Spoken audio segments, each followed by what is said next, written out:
Младо се любе, наш на света, сутрин я има, вечер я няма. Мъдра песен. Бе, кой е най-обичаният герой от приказките, от българските народни приказки?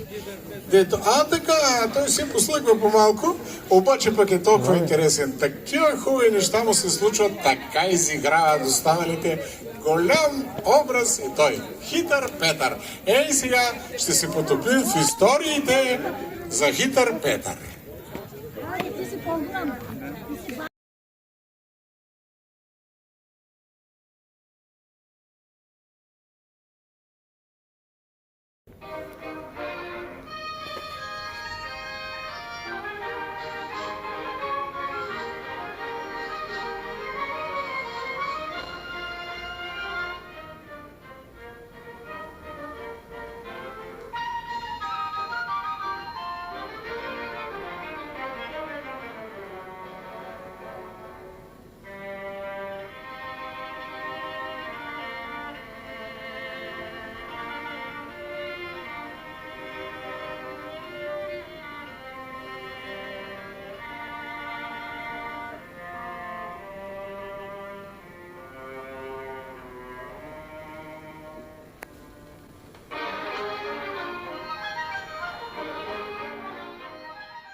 Добър ден, хора!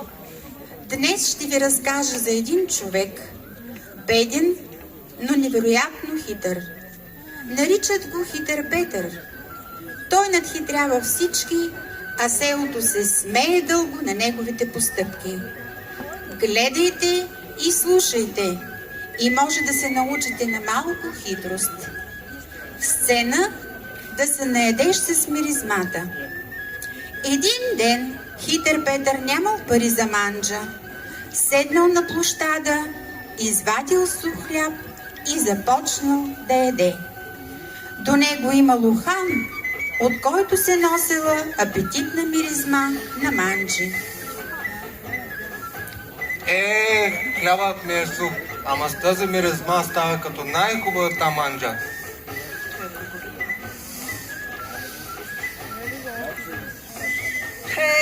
Стой, шетане! Шеташ цял да... Петре, какво правиш? Защо ядеш с миризмата на манджата ми? Аз не съм ти взел нищо, чорбаджи, само хляба си ям.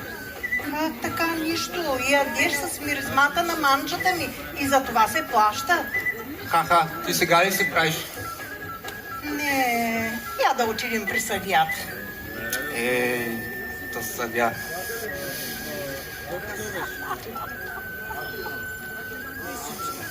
Добър ден, господин съдия. Добър ден, какъв е спорът ви?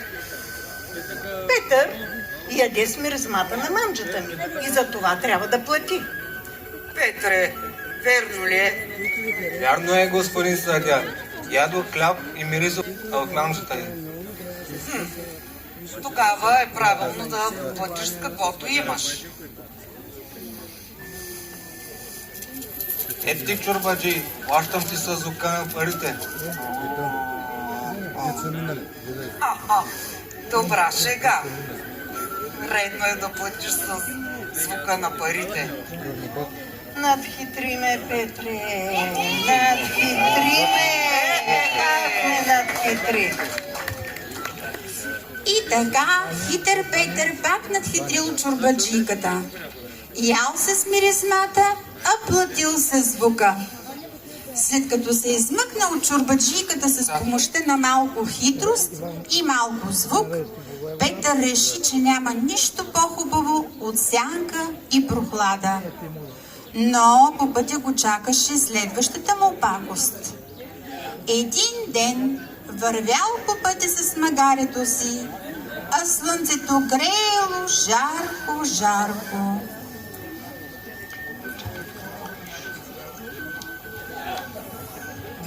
Какво слънце! Човек се опече като на чушка на жар. Добре, че във магара, че разседна под сянката му.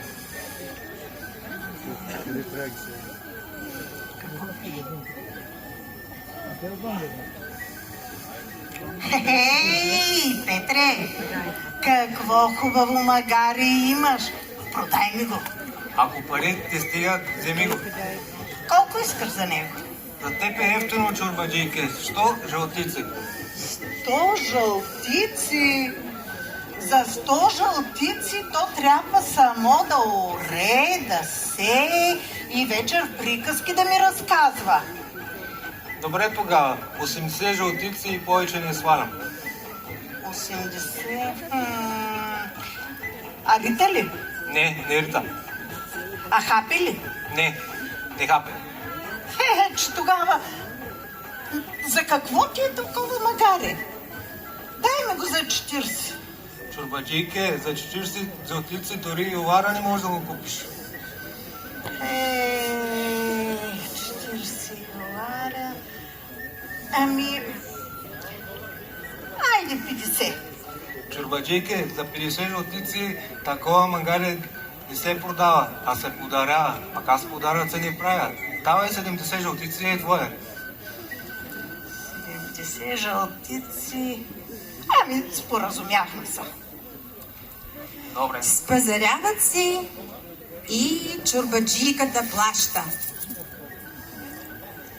Хитър Петър и подава въжето на магарето, но си остава седнал на сянката.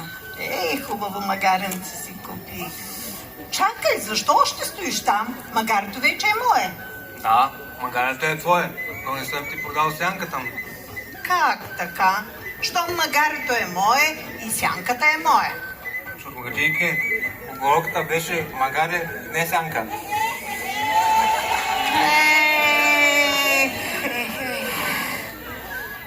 Надхитри ме, Петре. Отиваме при съдията. Пак то сега, пак трябва да ставам. Да видим какво ще каже съдията. Не може то така. Магаре, пак сянката. Добър ден, господин съдия. Купих от този хитрец това магаре, а той не иска да ми даде сянката му. Добре, Петре, верно ли е? Вярно е, господин съдя. Продавах магарето, но не и стянката му. Прав е Петър. Продал е само магарето, не и сянката му. В такъв случай не принадлежи на чорбаджийката. Надхитри ме, Петре, надхитри ме. Чурбаджийке, който не гледа какво ще си купуваш, ще си седи на слънце.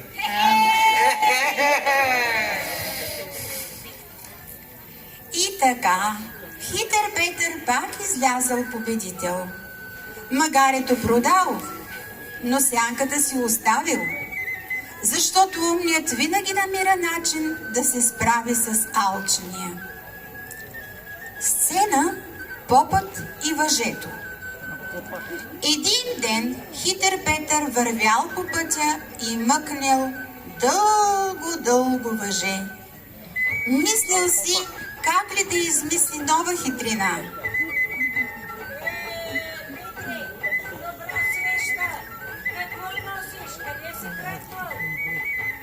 И опе, това въже, дълго е, здраво е, ама за нищо не става, не ми трябва.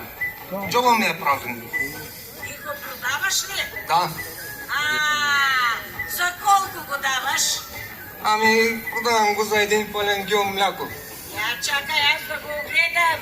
Дали има някъде скъсано, някъде притрито. Виж какво, Петре, чак за един гил мляко няма да го дам, ама за един бакър ще ти дам мляко. Хем да се направиш сиренци, хем да се пиеш топло млечице. Ако си съгласен, да се стиснем ръцете, пазарлъкай направят. Съгласен съм, попе. Айде, Петре, ви си млякото, имаш.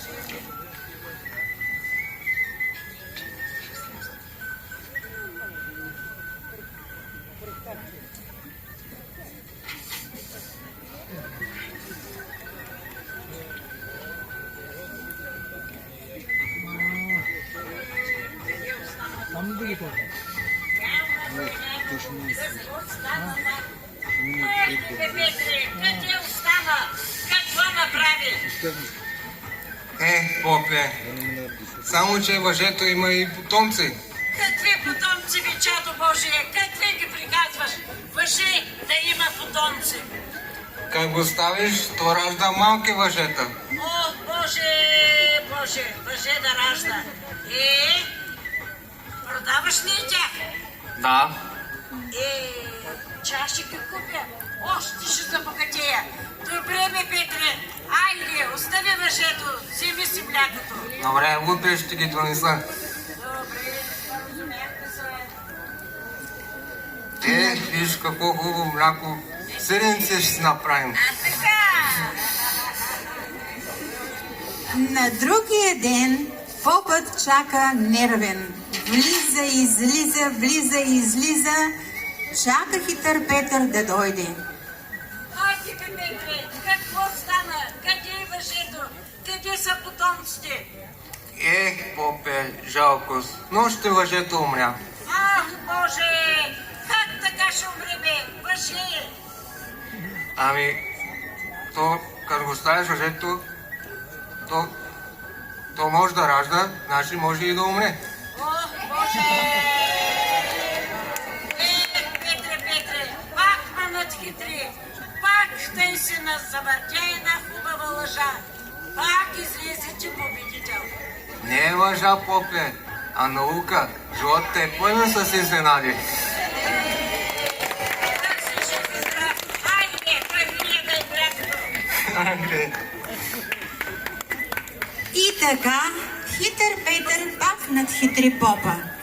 Въжето изчезнало, млякото си останало при него, а селяните още дълго се смели на хитрините му.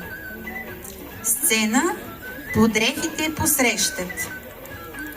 Един ден в едно село, недалеч от нашето, Настрадин Ходжа решил да направи голямо огощение. Поканил и бедни, поканил и богати, и познати и непознати. Хитър Петър чул и рекал: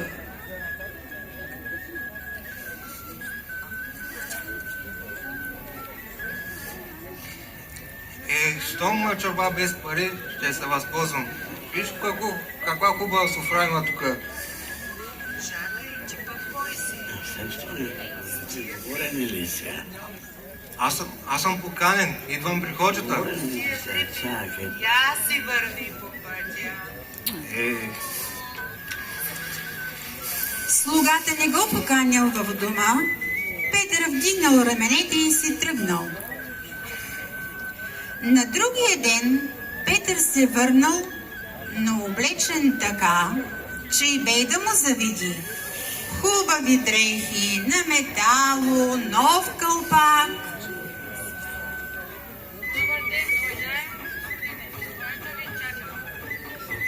Слугата го кани вътре, гостите му отстъпват място, слагат му храна, сладки и вино.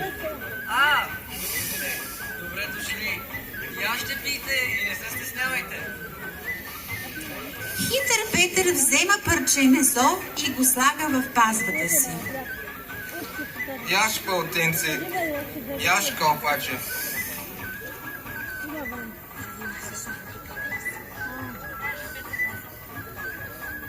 Прави, бе, Петре, защо пак храниш дрехите си, бе, Петре? Вчера дойдох с бедни дрехи, не ме пуснахте. Днес съм с хубави дрехи, всеки черпи усмихва и уважава, значи не мен уважавате, а дрехите ми. Нека уважават те да идат. Петре, пак ме насретри. Прав си. От днес нататък всеки ще бъде уважаван не по дрехите, а по ума.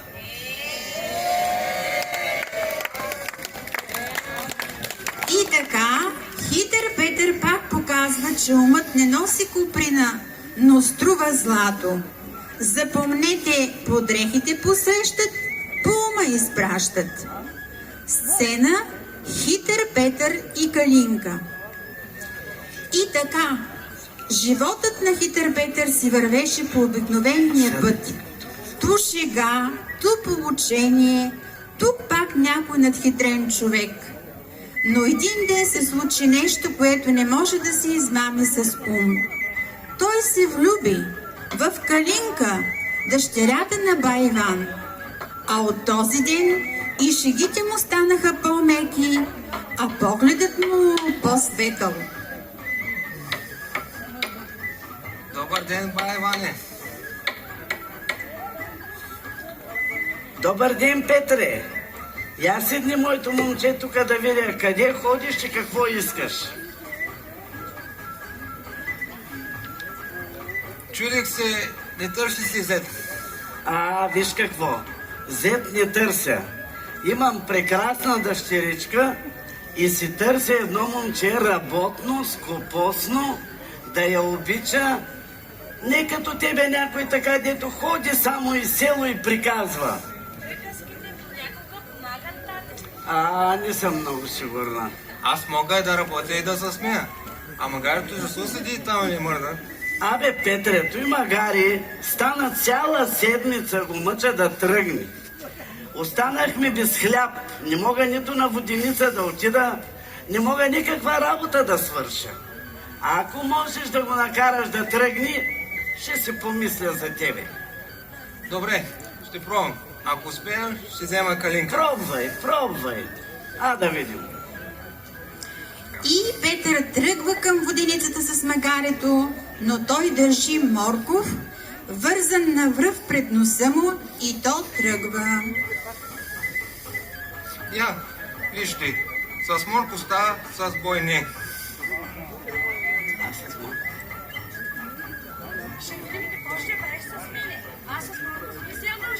С тебе само с обиш Калинке.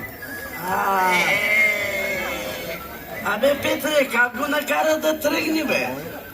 Ами, казва го Морков, малко му трябва като на хората. Браво, Петре! Харесваш ме. Да знаеш, като гледаме Калинка как влюбено те гледа, ще стане работата. Ама внимавай, тя е много умна.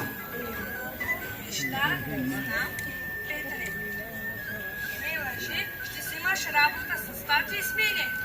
Разбра ли? Няма да те Не, лъжа. Зарка. Само ще те обичам и ще смее много. Браво, дечица! Убедихте ме! Радвам се за вас и ви пожелавам да сте ми живи и здрави. Да ми напълните двора, къщата с дечица, да я обичаш и тя да ти обича. Но искам да кажа една стара приказка. Да знаеш, двамата да знаете, с хитрост се печелят хора, ала с игри се печели обич.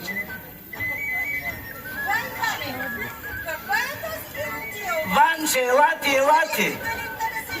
Елате да видите каква радост имам, елате! Елате да попеем и да поиграем! Елате! Елате, Калин!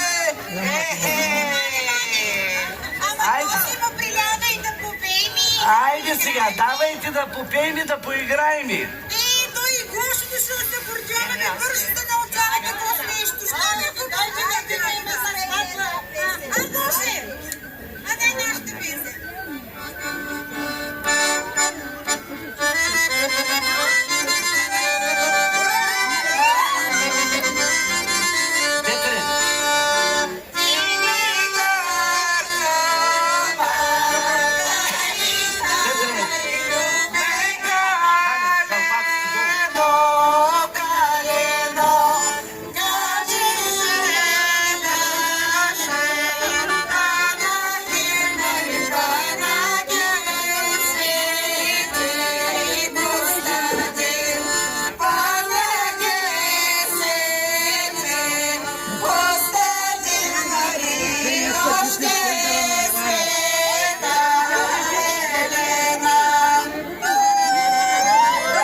едно просто, но силно нещо, че умът и находчивостта са по-ценни от силата и богатството.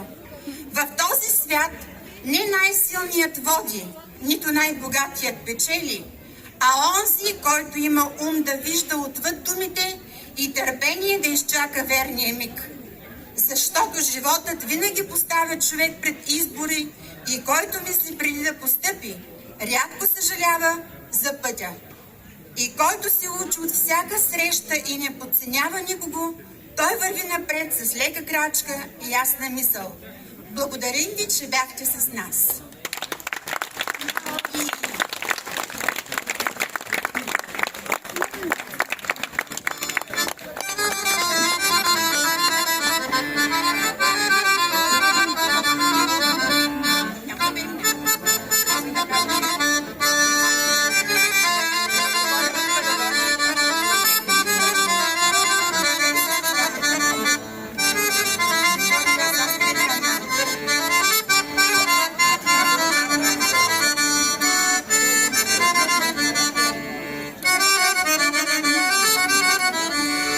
Не можем да бъдем на тази сцена в град Китин и да не отправим един поздрав за маестра Златка Ставрева.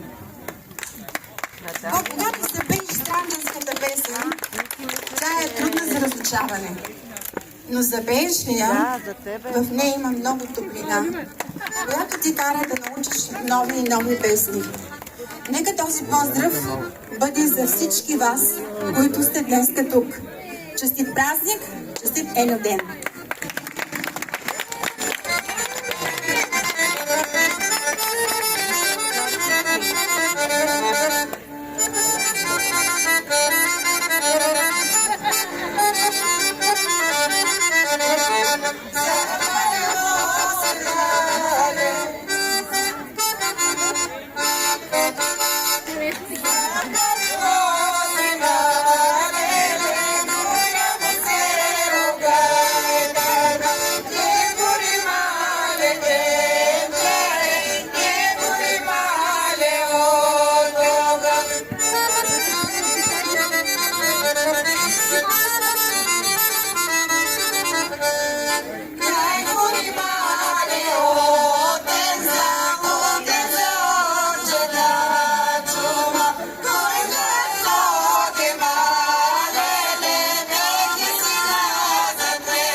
Благодаря.